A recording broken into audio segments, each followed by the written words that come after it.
तो भाई लोग खेसारी लाल यादव के एगो न्यू गाना शूट हो गल बा। अरे हाँ, गाना रिकॉर्ड हो गल बा हिलौले बाड़ू 2। अरे हाँ, वन वर्जन बहुत दिन पहले ही आ गल गाना, 4-5 महीना पहले ही वन वर्जन आ गल का हिलौले बाड़ू।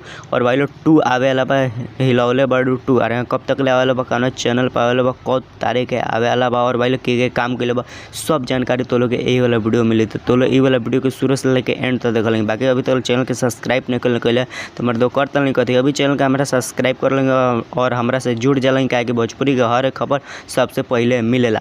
तो भाई लोग देखल खेसारी लाल यादव के ई जौन गाना बा हिलौले बाड़ू। अरे हाँ, वन वर्जन कुछ दिन पहले ही आ गल रखम।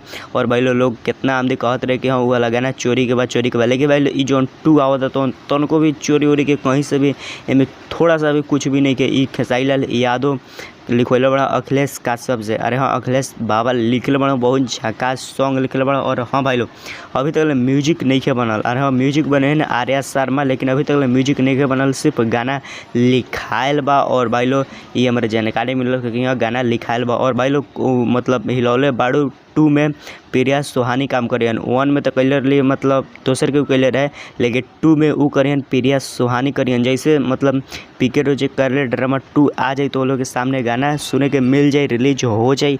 ओकरा बाद हिलौले बाड़ू 2 आई। अरे हाँ, बेस्ट भोजपुरी पर भाई लोग चैनल पर आई, बेस्ट भोजपुरी पर वही पर तो लोग के देखे के मिली। ये वाला गाना हिलौले बाड़ू 2 बहुत झकास, बहुत बेहतरीन गाना बा, बहुत मजा आ जाए मर्द तो लोग सुनबा लगी तो, क्या कि बहुत झकास गाना लिखल बा।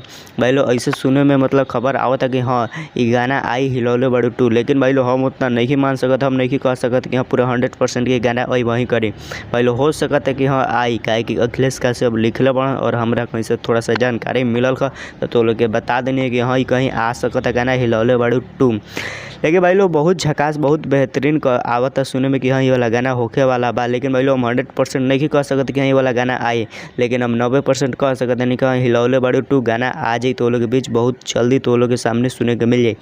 लेकिन अब मतलब वो वाला गाना के बाद ये वाला गाना का रिलीज हुई कौन। अरे हाँ, पीके रोज कर ले ड्रामा, ऊ में भी प्रिया सुहानी बड़ी। और भाई लोग में भी प्रिया सुहानी के रखल बड़ा, कि प्रिया सुहानी बहुत ही अच्छा एक्टर बड़ी, बहुत ही अच्छा डांस करेली।